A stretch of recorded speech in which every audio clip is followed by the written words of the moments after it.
Hello, hello, hello, and welcome to Bleav. That's Bleav in Lions right here on the Bleav Podcast Network. I'm your host at Javanaugh87, Jack Kavanaugh, and I understand that it might be hard to believe in the Detroit Lions right now. We're sitting at 0-8, but I also want you to understand that I am joined once again by the governor, the 63rd overall pick in the Yeah. 1987 NFL draft by the Detroit Lions, a Motor City legend, a three-time Pro Bowler, former All-Pro, a man with 32 and a half career sacks, Mr. Icebox himself, Jerry Reckenball. How's it going, Jerry? Man, everything is good, Jack. I can't complain about what's going on in my home, but I'm sure some of the Detroit Lion players and coaches right now just not feeling too good. They got a lot on their mind, I'm sure. That's how I'm feeling too. The personal life is good. I get to talk with my buddy Jerry. Life is good, but unfortunately, not so good in terms of on the field product right now. Yeah, tough. It's tough, but you know what's not tough is betting online at betonline.ag. Spend some money this weekend. I hope you didn't take the Lions because I know I did, and I lost a little bit I, there. I did, and I took a loss, but hey, bet online, still the best place to place your bet and stuff. College football, basketball, baseball, all. We're also hoping that the Astros do a little bit better and finish these things out. But I tell you, the Lions themselves and stuff, we hurting. We're hurting real bad. The good news is, I think you mentioned you were putting a bet down on SMU, and they Yep, stomped Tulane, so you can feel good about that at least. of course. Go Mustangs and go to betonline.ag. They are back and better than ever. A new web interface for the start of basketball season. More props, odds, and lines than ever before. Bet Online remains your number one spot for all of the basketball and football action this season. So head to the new updated desktop or mobile website to sign up today and receive your 50% welcome bonus with your first deposit.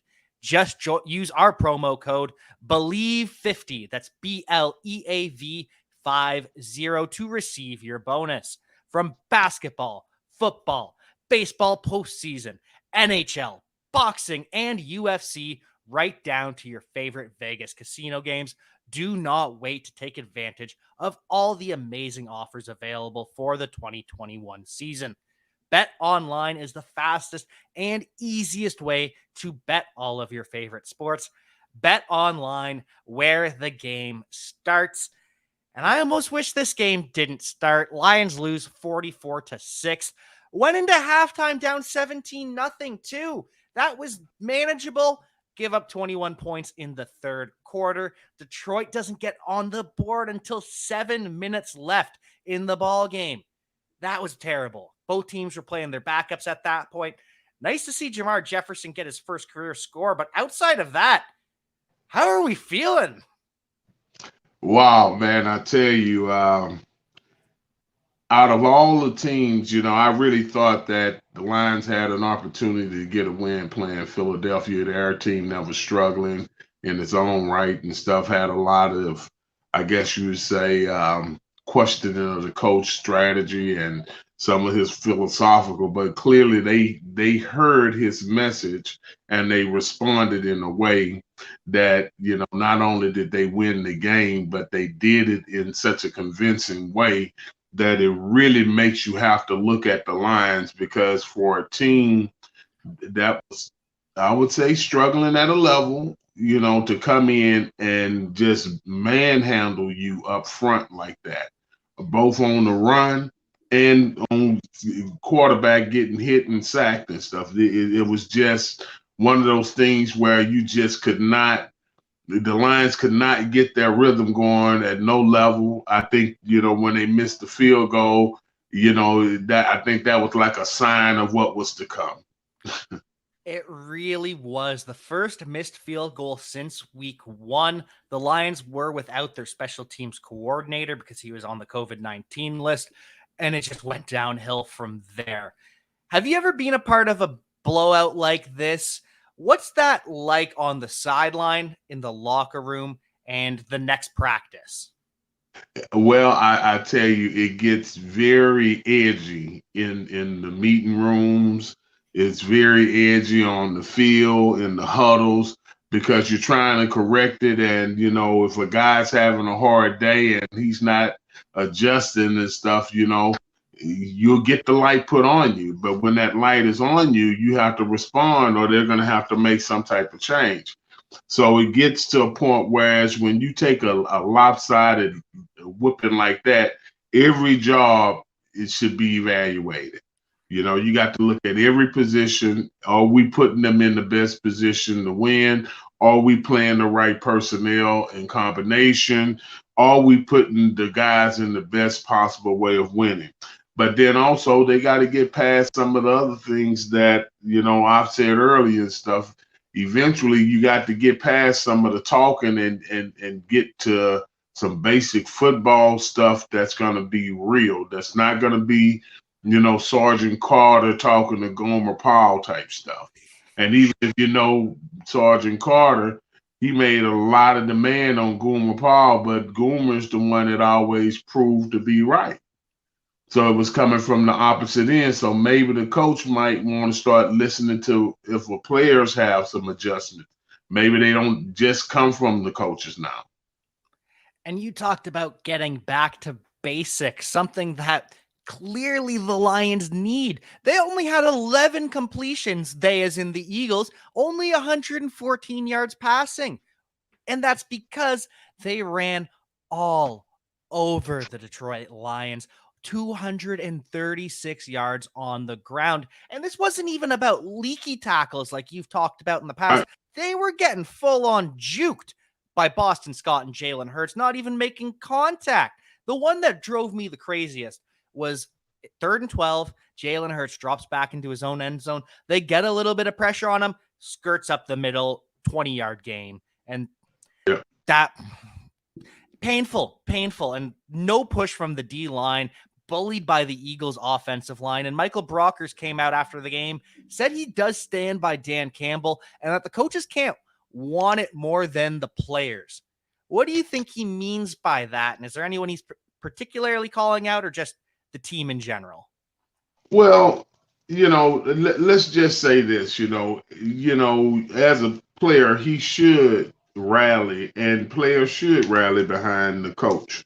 But he also has to make sure that himself, that he's carrying the torch, that he's doing the thing that's necessary for the team to win when you start taking a position. Because you see, sometimes when a player will come to the defense of a coach and it might be seen as,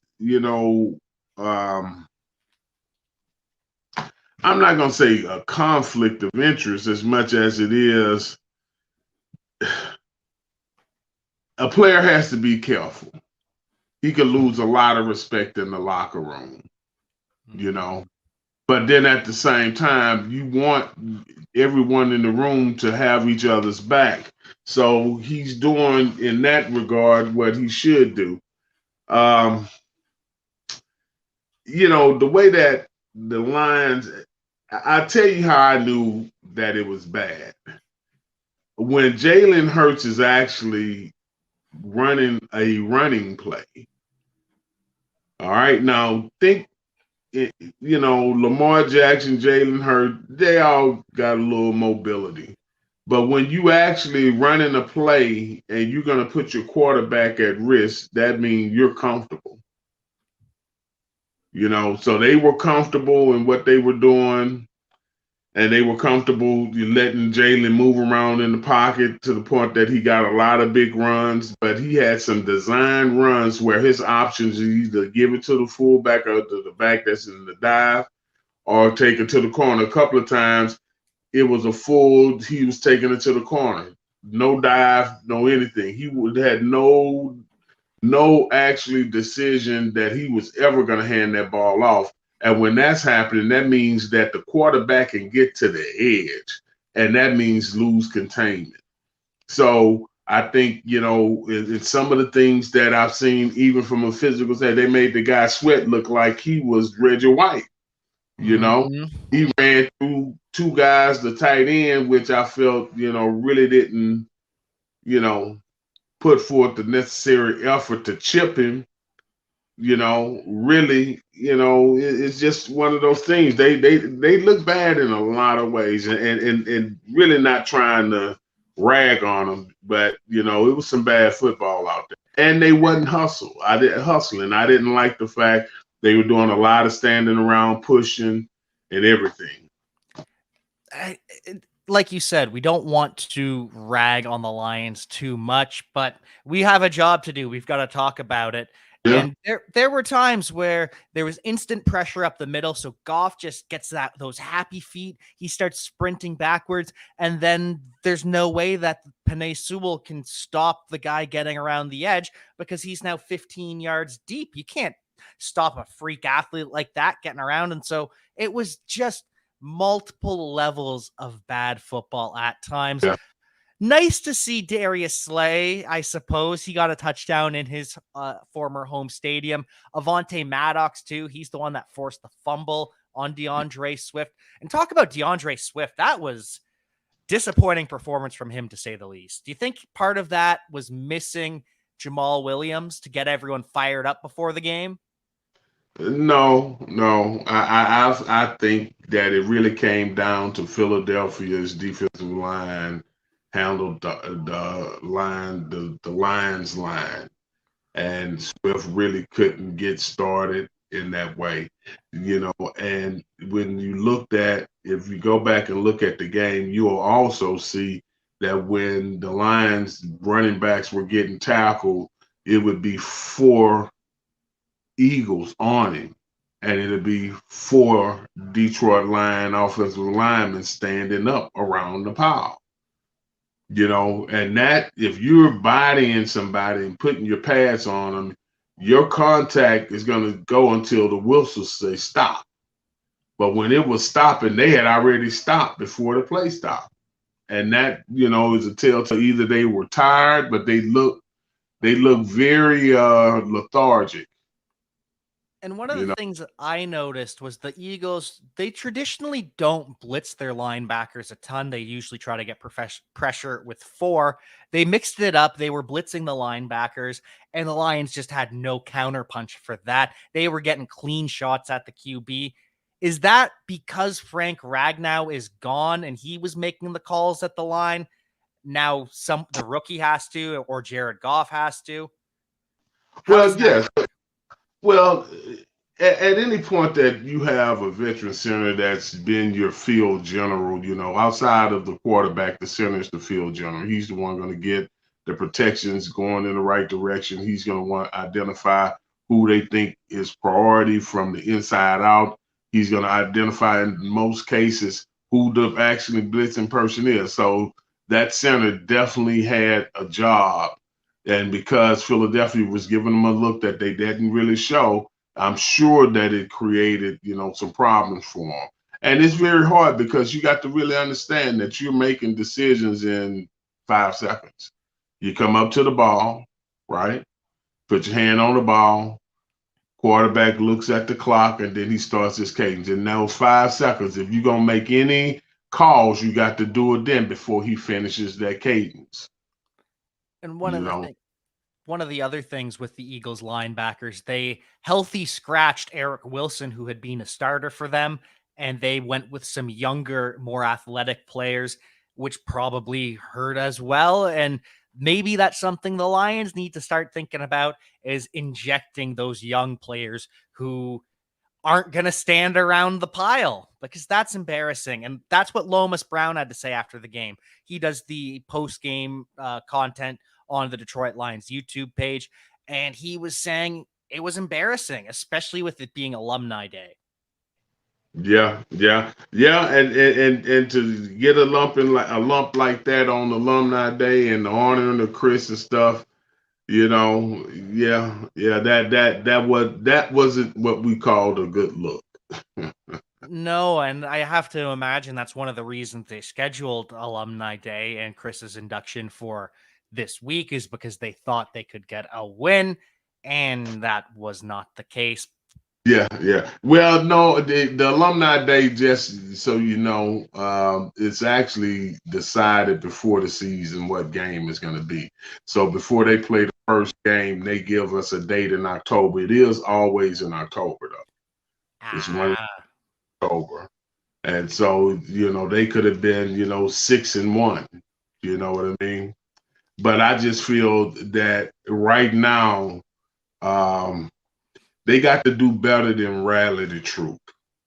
They got to have some heart to hearts. Everyone has to do what we call get butt naked, you know, and I'm not talking about literally butt naked. I was gonna let you finish it. I wasn't gonna push you on that until you. I just want to be clear. Sports world, men, ladies, kids.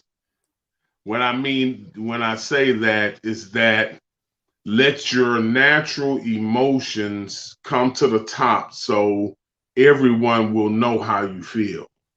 Because sometimes when you're in a emotional environment that is competitive, one guy emotion and being shared can be the catalyst that sparked the change. But you got to feel free enough to say it or be upset enough to say it. For whatever reason, the leadership with the players has to grab the bull by the horn right now. And either out of anger or necessity, someone is going to have to shake the room.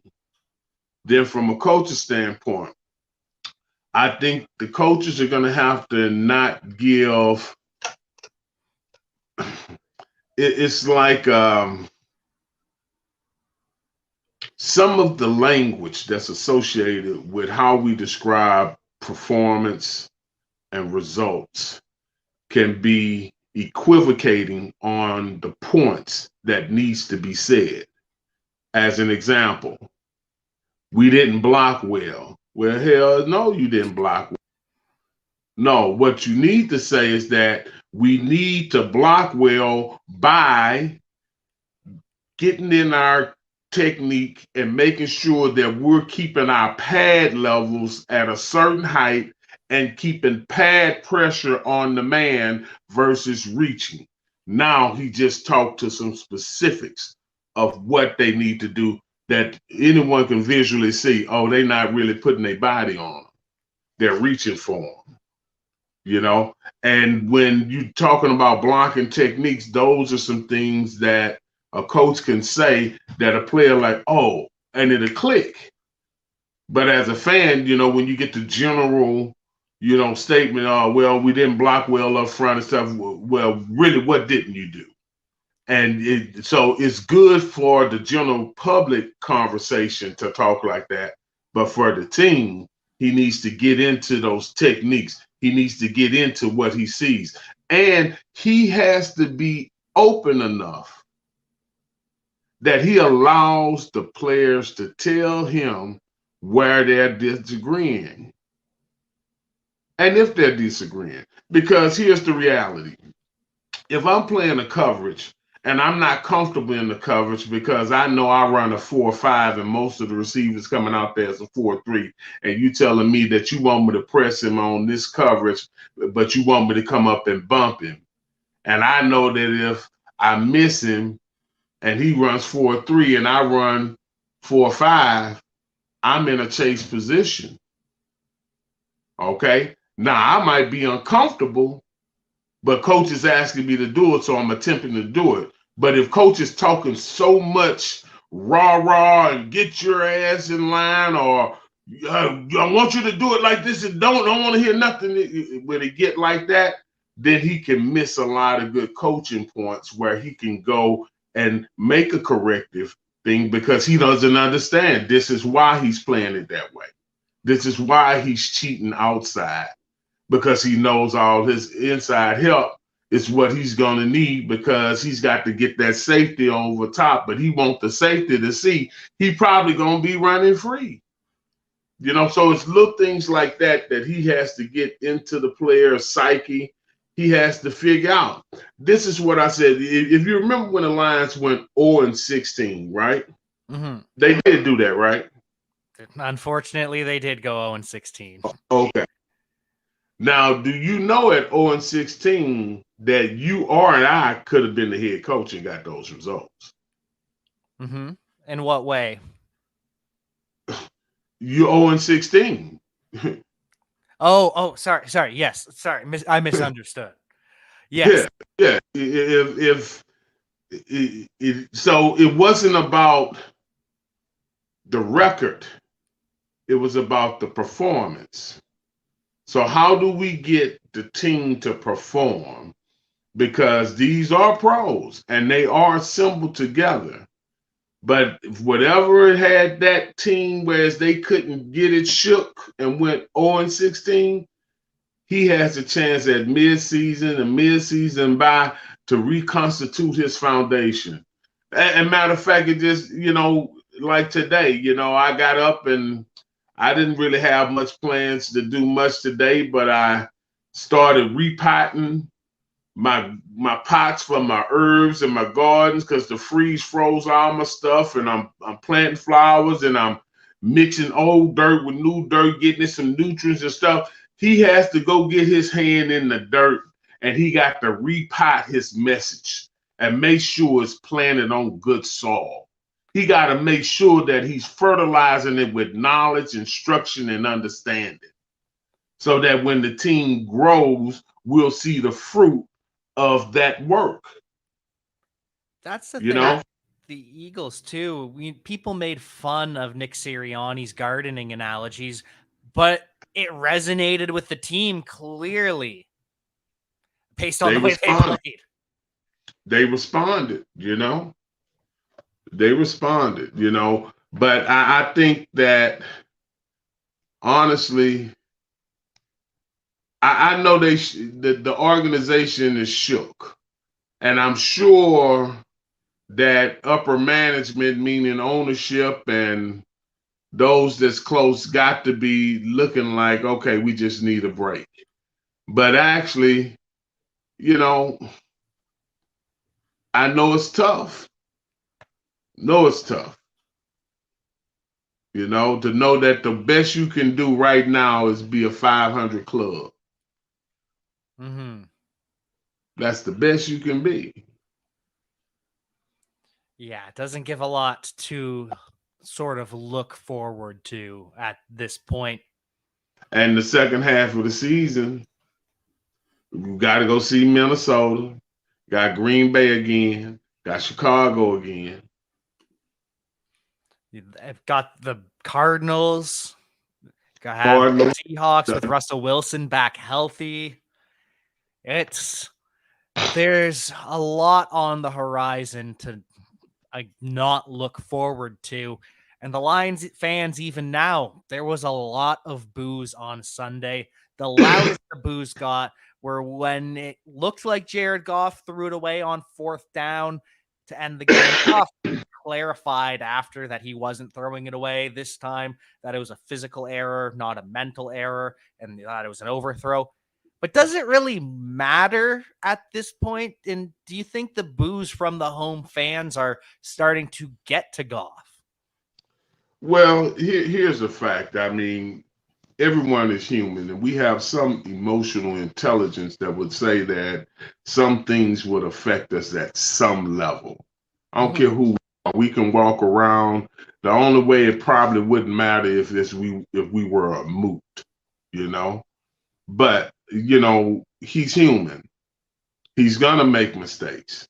But like I said earlier and before, is that the quarterback has a sword that cuts two ways. It can cut for him and it can cut against him. And in the area of all of the team, the owner, general manager, head coach, quarterback. They don't even mess with the coordinators. They go from the head coach to the quarterback. These are the people responsible for whether or not we're winning. And then everybody else just fall into their roles. But that's the heads. All right. So Jared has to be, feeling some of what his role is as the quarterback, just like when he was with the Rams, he had success. He benefited in that way and had the experience of having it. Now he's on the other side of the coin. Now, because he has had that other experience, he should be able to take from that and instill some of it into his play and even to the players that are around him. For whatever reason and whatever system that they're putting in place, he has to be the general, the field general. He's the one that has to make it work. So he has to really be stronger mentally than everyone on the field, with the exception of the head coach, offensive coordinator, and defense coordinators, because they got to keep their head in the game and on the strategy. Other than that, quarterback head has to stay solid. And it's starting to seem like everything is starting to pile up. Their people have been talking for weeks about making a move at quarterback, turning to David Bleav. He ends up getting in for the final drive, but doesn't make a pass. He scrambles and takes a sack. I don't think that serves any purpose, honestly, at this point. No, well, it could serve to get the guy some experience, but at this point, honestly, Jared Goff needs to finish this season out. He needs to maintain the reins on this team, because if he hits his stride and plays well, then that gives him something to build on going for next year. But also, this is a crazy league. And a lot of teams can knock each other off, and next thing you know, you got a crazy wild card and an 8-8 team get in. So until they're like 7, let me not say this. Let's hope they don't lose anymore at this point. But we know for a fact that a 500 team chances of getting in is, I guess Vegas would probably have that 300 million to 1. When you look at it, though, it's still possible, because with the 7th game, we've got the Packers, the Cardinals, the Rams, the Cowboys, and the Buccaneers. They're all locked in. Saints, now they've lost Jameis Winston. They're iffy in that 6th seed.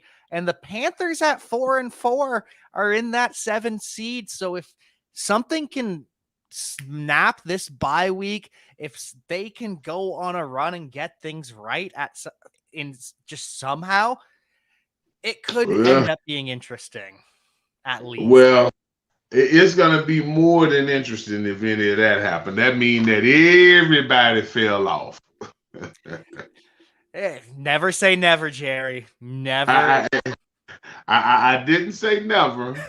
I was just pointing, to a perceptual premise that is almost factual. No, it really is. Factual is a good word in this scenario. And we have to talk about some of these coaching miscues. The Lions Goff is sacked 6 times, or we already talked about that. The worst sack, though, and Campbell takes ownership of this, right before the half, 4th and inches, on 3rd and 1 with 19 seconds left, they hurry up and run the ball for 4th and inches. I don't understand that. You have to call a timeout there. And then on 4th and inches, Goff is sacked, going to half down 24-0 instead of down 24-7, or even down 24-3 if you call the timeout there. Yeah. That's where in these areas where I try not to rag on Campbell, because it's those coaching miscues that really says to me, and I'm coming from a pro perspective. is that he isn't a sound coach in terms of some of the things.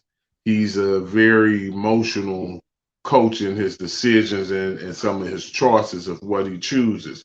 So that can be good, and it can be good if it's streaky. All right, but when it's bad and it's streaky, just look at all of the actual probability of these first downs and scenarios where he went for it or made some type of quick decision or made a decision that would have been unlike other coaches. How's his percentage of success with them? They're not. It's not working.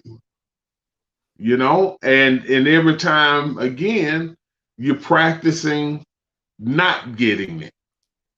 So the players eventually gonna just start feeling like, oh well, here we go again. And why is that? Because we are what we repeatedly do.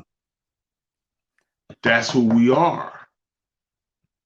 So if they repeatedly is getting stopped or they're repeatedly are in situations and he's making, decisions that appear not to be sound, but I'm gonna just say it like that, appear to be questionable whether or not you should have chose another route or chose another play or another option. That seems to be one of the themes in every game now. And I could see, again, I hadn't won a game, so I'm going for it. Like, if I'm gonna lose, I'm gonna lose trying, right? Mm-hmm. Go ahead. Oh, I don't even necessarily disagree with the fourth down call. It's just the lack of clock awareness, not calling a timeout, and then everything that came together. It just was, as Dan Campbell said in the press conference, it was a sea of trash, that series of events. Again, who's responsible for that sea of trash? If Dan Campbell was to look down that shore and along the beach and he's seen all that trash along the beach, who trash is it? He's taken ownership of that trash so far. Well, that's one of those things where he doesn't have a choice in the matter. Mm-hmm. He's the head coach. He's the one that's supposed to prepare the players. All right. He's the one. When you take a drumming like that, trust me, the owner looking at the coach. Damn it being a close game, you got your ass handed to you. Now, what's up, coach? You didn't get them prepared because we at least would have been in the game. And that's how our owner's going to look at that scenario. But anyway. Yeah, and that's one of the things he did say after the game, too. He's out-coached. The illegal formation means they didn't coach it well enough to the players, didn't prepare them. He's not worried about losing the locker room or sending the wrong message. He believes in the message, but thinks they need to reevaluate how it's being delivered instead. And Michael Brockers, again, he backed that up, says it's still getting through. The players just need to understand what it is and where it needs to go. So a lot of moving parts on this bye week. Yeah, I think the players need to decompress a little bit, whereas he gives them a little chance to kind of go recuperate maybe a day and a half. Guys should stay close to Detroit and not try to venture off going back to their homes because they are in a situation. Whereas, honestly, if I was the coach or personnel, general manager, owner, or any of those making the decision, I'm 0-8. I'm looking for players. Especially at what we got working. I'm looking for players. So the people that's gonna be committed, that mean that maybe on one of those off days, I go downstairs in the training room and I see a few of my starters in there getting treating and working out because it's more important that they try to get it right than go home. We're seeing who wants to be here, who cares. And Dan Campbell did shout out Jalen Reeves-Maybin as one of those foundation pieces. Need more players like him where it's 100% no matter what. No matter how down they are, he's trying to get a strip, get a turnover, even come Yeah. in late to the pile. Did you play with a lot of guys like that where it was, I know Jerry Ball was Yeah. 100% all the time, Yeah. and is Yeah. that how Yeah. you built? Let me tell you, some of the teams we had with the Lions from 89, 91, Ray Crockett, Benny Blades, William White, shit, Melvin Jenkins, Chris Spielman, Dennis Gibson, man, shit, that's all we were. We were trying to get that ball out no matter how it came, and I can say that, yeah, we had some guys, we gonna fight you to the end.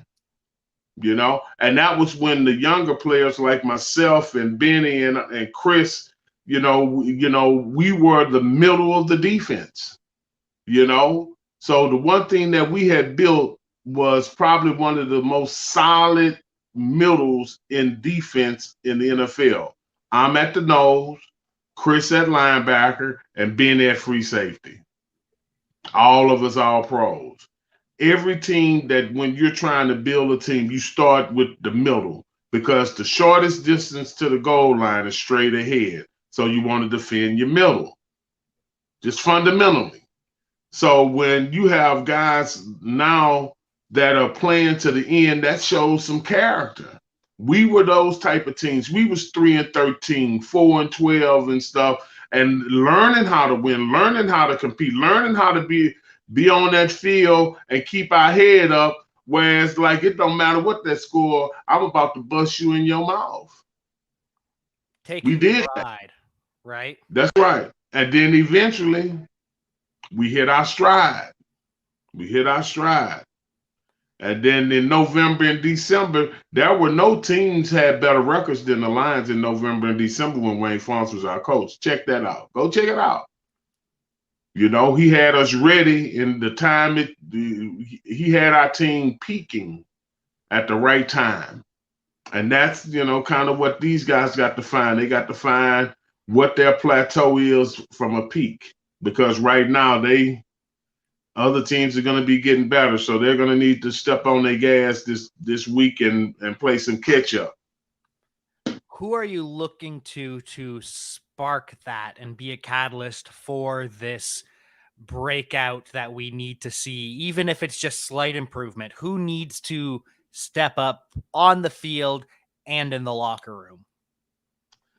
It's very hard for me to really pinpoint, but I'll tell you by positions those that teams look to these positions for their captains and for their, I guess you say, messaging. A quarterback would be one. Of course. An offensive lineman that would have enough strength to talk to the whole line, meaning when I say strength, I'm talking about that his word holds. Mm-hmm. See, there's a lot of good men in the NFL, and then there's some bullshit guys too. And if the bullshit guys are putting forward the message, you got to look at that like, okay, what's your angle? Mm-hmm. All right. Now, if you get you an offensive line where everybody has the same mentality and everybody's, competing at the same level, now you got something. So now the one guy, when he speak, he know he got his guys and his brothers back. On the defense, it's the linebackers. But then on the defensive lines got to give that linebacker crew and the secondary the confidence of knowing that, hey, you handle that on the back end, and I'm gonna handle this on the front end.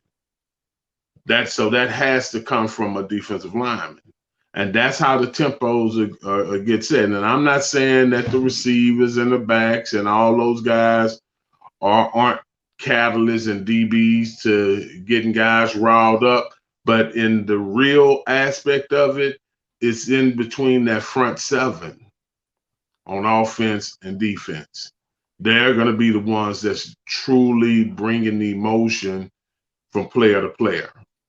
The wide out there make they play, and it's the high. Now you do have some guys that's like some flat dogs, like the boy that played with, not boy, man that played with the Steelers, Hines Ward, as an example. You know, there's a guy on the offensive side that's a receiver that damn sure could have been a linebacker. You know, when it's he's out of setting the edge on a crack block, it's energizing. yeah. Well, the crack block is just something that you've seen, but he's actually that way blocking them head up. Mm-hmm. So that's so you'll get a guy like Hines Ward because you can see his physicality and you see what he's willing to do and how he plays, that you will follow that. And that's what guys are looking for, who they can follow in the battle. So if it's not a linebacker, a D lineman, or offensive lineman that's leading that quarterback, leading that charge, then it's very hard for the receiver to be on the outside trying to talk to what's going on the inside. You know? Takes a very special player like Mr. Irvin right here to be able to command that from out wide, right? Well, but Troy Aikman was in control. True. And then what could Michael Irvin go in there and tell Larry Allen and Nate Newton and Eric Williams and Mark Tournay and Mark Stepnoski about playing? That was a hell of offensive line. They getting busy, baby. You know what I mean? So what is he gonna motivate them to do? This is true. This is very true. Is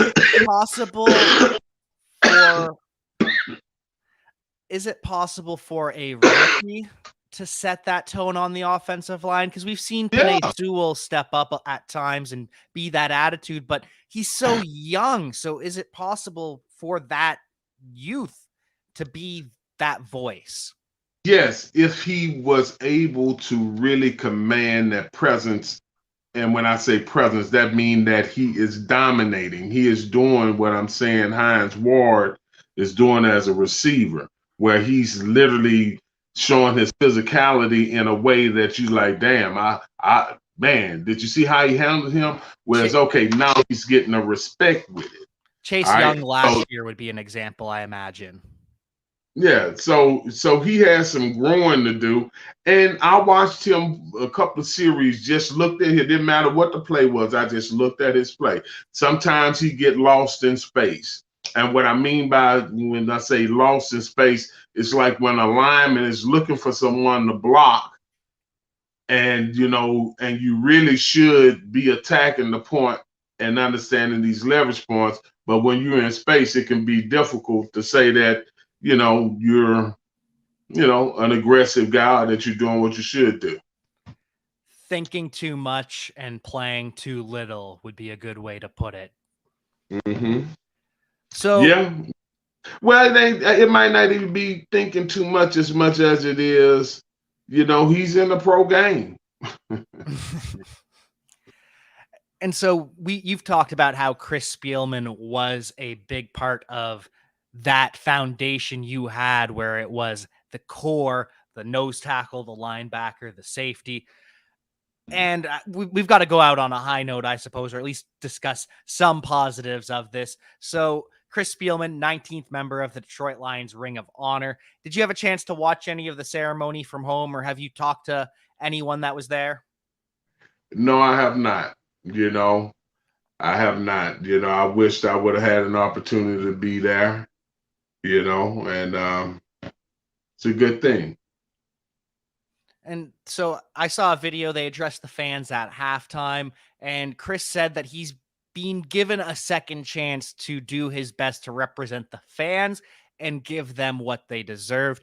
Promised in the very near future, we will all get what we want. And Lomas Brown spoke to that after the game, felt the conviction in Chris to turn it around. But like you've talked about, is conviction enough? Yeah, I have a lot of confidence in the idea and the heart of what the attempt is. But I don't, know if the organization as a whole truly understand the dynamics outside of what they understand. Because sometimes you can be in a vacuum. And I made this statement, whereas I was seeing where the owner, she was saying that she was going to be transparent with the media and the fans and everything. But if you're not transparent with your players first, then you already missed the mark, because you will go outside and expose everything outside to everybody, but you won't come inside and be transparent with us of the direction. Now, I'm not saying she didn't come in a meeting and say, hey guys, we want to win and things like that. I'm not talking about that. No, I'm talking about those decisions that they're talking to Chris about. And say, well, why would they talk to those guys, talk to Chris about, or to the players about that? Because they're players too. And Chris comes from a different era. And some of what Chris' style of play is more like Matt Millen. Chris' mindset is more like Macmillan. That don't fit modern football. Now we can get into the debate and all that. Look at it. Fact. You don't see nobody have no coach with a rah. These coaches are respecting the players a lot different than our era. See, back in the day, it used to be you were privileged to play football. So if you're going to have this job, then you're going to take my nonsense. But now they pay the players so much money that the player don't have to take that. And a player can be set for life up front. Okay, which means they have more control now. So you have to, as a management team, you have to, as an ownership, and you have to understand that, yeah, you may have owned this team 40, 50 years, and you know the history of what this team been through, but the sport has evolved, and it's continued to evolve, and it will always evolve. So it's just important that, and some of the things that the Lions choose to do, that they don't really paint themselves into a box where a fan or a player could say, why does one thing fit this group but don't fit that group? And that's kind of what happens with some of the decisions that are unspoken within the organization, because there is no transparency. And again, we're not there every day. We don't know all the things that are being said. We don't know the things, but we do know that there are some things in modern sports that in some areas the lines are very antiquated. Very antiquated. That's just true. Absolutely. And we don't know what the contract negotiations, what those conversations are like, but we know what it has been like, and we know what it's like for successful teams in the modern day. So we need to. Yeah. Well, all contracts are public information. Mm-hmm. So it's not. I'm more speaking to the conversations while negotiating back and forth. Well, but here's the difference, right? Barry Sanders, as a player, had to hold out for a contract. Mm-hmm. Chris Spielman never had to. Mm-hmm. And so that alone. Yeah. Okay. Barry Sanders, as great a player as he is, from a football perspective, should be able to lend just as much credibility to anything they want to do football related as a Chris Spielman. Mm-hmm. Okay.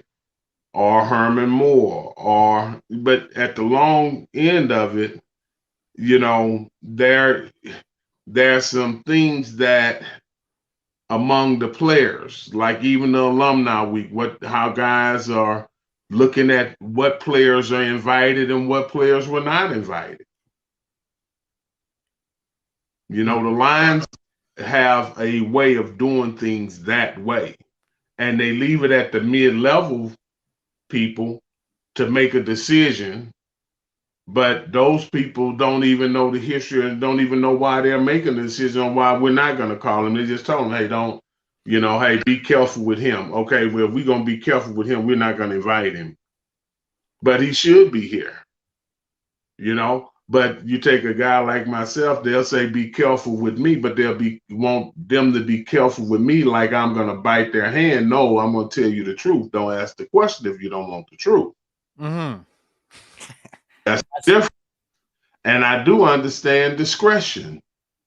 Okay. But if I lie to you and you know that I'm lying to you, will I ever be able to come back and reconstitute that I have integrity? Or will that person walk away from me saying he's a bullshitter? Exactly. To eliminate that, I just speak to the truth. And it's a good way to be, and we appreciate you for it. I think it's where everybody should be, And if you ain't got nothing good to say, don't say nothing. That's what my parents told me. So I be quiet a lot, but I'll tell the truth. Anyway, we believe. We do believe, and like we were talking about, I hope that those conversations behind closed doors that haven't been happening with the players, those decisions that are made above, transferred to a mid-level employee and then just passed off into the wind, hopefully those things can change going forward. We can see things stop being so antiquated, as you put it. And former Lions nose tackle Damon Snacks Harrison, he thinks that's actually the case right now. He tweeted after the game, Dan Campbell is one of the few head coaches you'll ever hear take the blame and really mean it. It'll take a couple of seasons to undo what was done, but the players will respect him. And Lomas Brown also said that Dan Campbell took too much of the blame. It's tough to say about that. It was a sea of trash like we talked about. But what do you think about what Snacks said, where if they can undo what has been done, if they can undo that poor communication and start doing things the right way, will we see a difference in Detroit? Well, here's the one thing about it, like they tell you, don't throw, good money at bad money, trying to pick something. Or if you break a vessel that holds a liquid, even if you glued it back together, it's never the same. The one thing that I don't think that they can afford to do is actually go back and try to fix what's behind them. What they have to do is study history, look at the things that they've been doing good, build on those, the things that they don't do so well, understand why. Is it a personnel issue? Are we overmatched? Is the scheme flawed? Does the scheme and the player personnel match to where we can get the most out of it? So it's a lot of things that they have to evaluate, but I do think this. I think that they got as good a chance as anybody. As long as God keep giving them a day to wake up, they got a choice and a chance. It's professional football. Anyone can win on any given Sunday, except for this Sunday because the Lions are on a bye. So one final question, though, about Snacks Harrison. What do we think about him and his playing career? I think he might be one of the best nose tackles in the NFL after Vince Wilfork retired. Is he up there in your mind? Yeah, he was a solid player. It's again, the nose, the way that people judge it might be a little different than how I would, because I know what the techniques are and what they're being asked to do. But he was a solid player. Yeah, a solid player and a great quote as well, much like a Jerry Ball, where his quotes in the media were always legendary and still are to this day. Sometimes. From time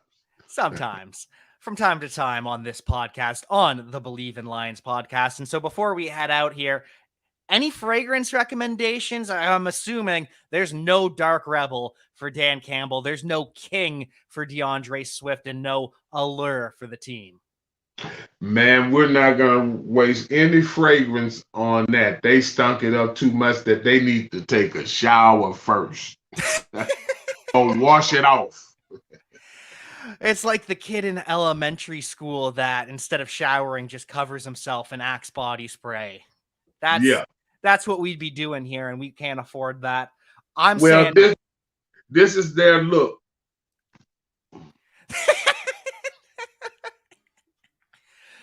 Cover the face, the old paper bag. Hey, Dark Rebel, I tell you, man, I Bleav that, these growing pains can have some benefit, though. If you look at the Cowboys was just like this. They was just like this, taking them lumps, and then 2 years later, they in the playoffs. That third year, they done won everything. And next thing you know, in those 6-7 years, they done ran out 3 championships.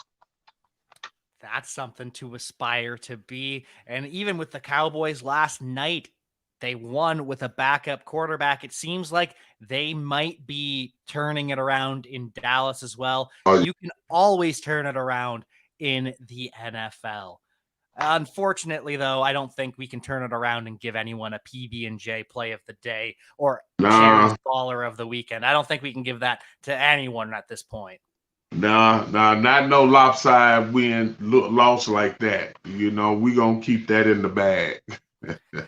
I think we have to, and I think before we head out, we have to make sure we get those pluggables plugged. So make sure you follow at JerryBall93 on Twitter. And is there anywhere else that we want to plug and give our attention to, Jerry? Hey, just like, subscribe, and leave a comment. It helps us with our algorithm. And stay tuned, because we got a lot of good things coming forward. And on Thursday, we're going to have a special guest. Ooh, a special guest on Thursday. I cannot wait. So make sure you tune in to the Bleav Podcast Network. Make sure you check out the YouTube page, and you follow us at Bleav in Lions on Twitter and on wherever you get your podcasts. We're everywhere. So with that in mind, you ready to break it down, Jerry? Yeah. 1, 2, 3. You gotta believe. You got me.